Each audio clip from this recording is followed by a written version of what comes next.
Hi there, just wanted to make a quick video on Brazilian makes of amplifier. This is one I bought a couple of days ago for myself for my own use, and this is made by a company called Stanner, which is a very old, it's not like Stanner stair lifts in England or whatever. This is Stanner, and they're a very old make and they make things very well. This is a 100-watt valve amp. You see you've got four EL34s there, and there's three 12X AX7s or ECC83, whatever you like to call them. This needed a complete, needed a bit of an overhaul. I had a fault with it. I bought it, below the normal price because it had a very low output and no one could figure out why, but I've sorted it out now. This is working fine. It takes 8-ohm extension speakers here. It's got an effects loop and everything. As you see, there's the make Stanner upside down. There's no model name on this, and it's a mystery what this is. It might be a Tube 1, but it does look different from all the other photos. I cannot find this on the internet. This is, but there's a cabinet for it, and it's. I know it's a cabinet for it because this has got written Stanner on the handles as well. It's very well made and in a shade of green that they used in the early 70s. So I reckon this is a very, very early Stanner amplifier. And it's got two 16-inch very, very old speakers in there and a big, big reverb tray. Everything's working fine on this. I may well change the valves, these two valves, and maybe these because they're probably old, although these are tungsole, these ones here. This is not a tungsole. I had to, in order to get it going, just put another valve in there, but they seem to be well balanced. There's no distortion on there. I'm going to check the bias later on this, check all the capacitors as well. But anyway, so that's one that I'm working on, but the one that I'm really working on now is this. It's Mark Audio MK6 2000. This is another national make, part of the bigger company called Attack, who make big line array systems and that. This amplifier is very, very strong. I think this is 6,000, oh not 6,000 watts, very 600 watts I think at least per channel, 4 ohms. But here you can see the boards, the preamp board here. This has been plugged into 220. It's a 127 unit and it's blown everything up. And these are the capacitors I rescued out of it. Some of them leaking, tops blown off. I have to replace 4 capacitors there. I cleaned the board. I don't know if you can see that. And the majority of these power transistors are gone, possibly the drivers as well.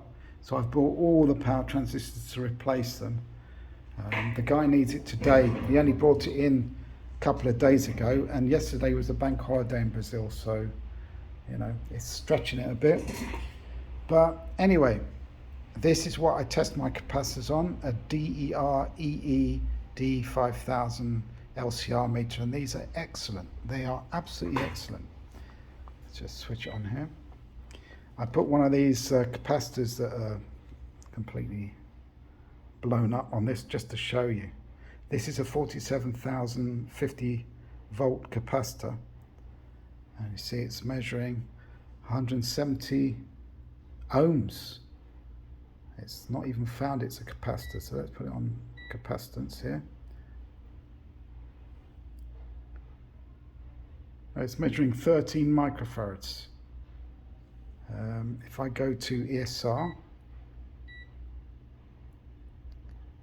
ESR is 170 ohms.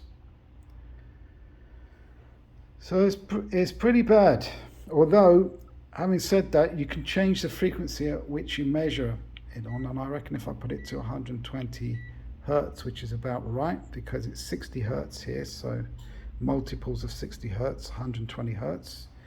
It's reading a bit better now, 111 microfarads 113 microfarads, but this is a 4,700 microfarads, and look, 180 ohms. So that is obviously completely toast. There's 4 of them in here that I bought today in a hurry to replace them, and all the transistors and drivers I bought as well. So yeah, I'm hoping to get this repaired today. Another good make in Brazil, there's another couple of good makes. Cygnus is a fantastic make in Brazil, very, very solidly made amplifiers. And Antera as well. Antera are brilliant. I love Antera. Really, really well made.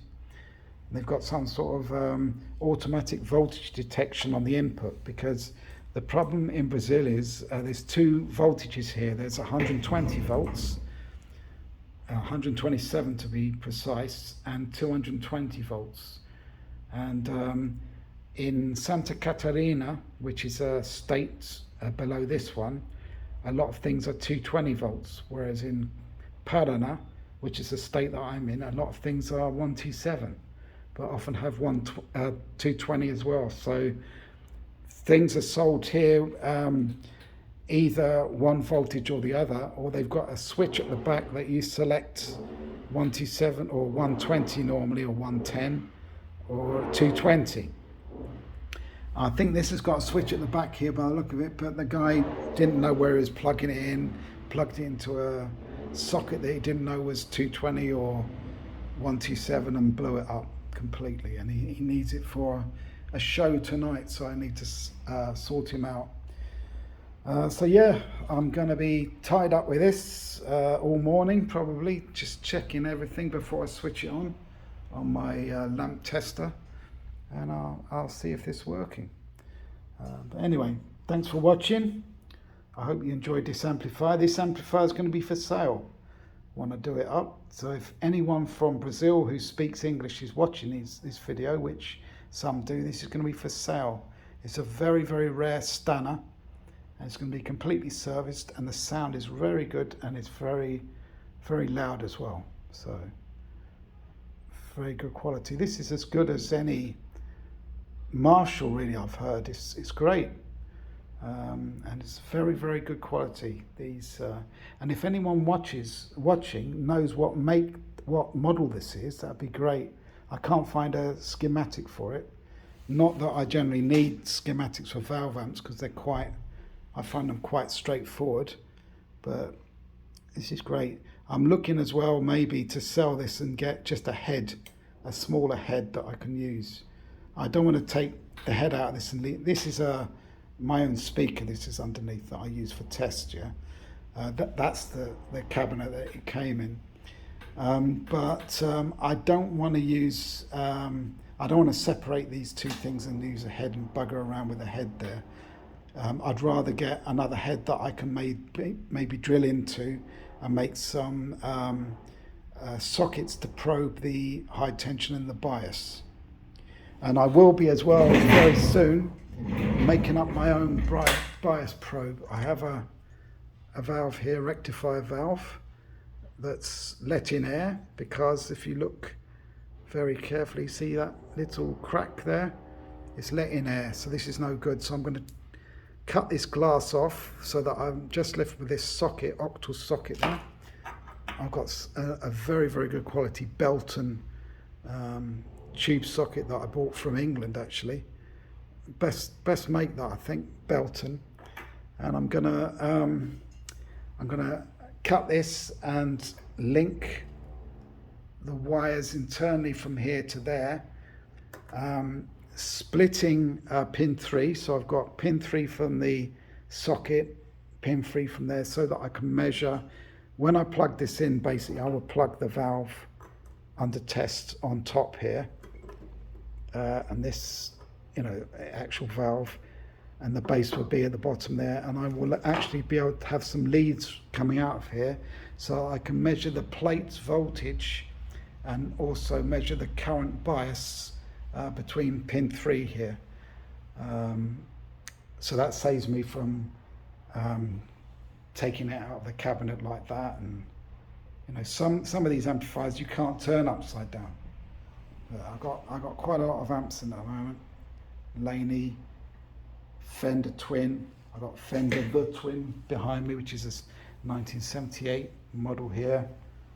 I've got two Marshall amps here, JCM 2000, one JVM, which is a Steve I copy. I've got a PV behind there. I've got quite a lot, and I've got another Marshall as well hanging around somewhere. Oh yeah, there, another Marshall. So yeah, I've got a lot of stuff in at the moment, especially valves. But yeah, I hope that someone found this video interesting. Thanks very much. It'd be great if you could subscribe to my channel, because I've got much more videos on audio gear coming up, not only professional stuff but also domestic CD players, and also reel-to-reel tape. If I can attract anyone in there, I just have to do my propaganda around here in Brazil, and when people know what I can do, they'll be sending me reel-to-reel tape decks as well, and I'll be able to bring out more videos on those. So anyway, thanks for watching.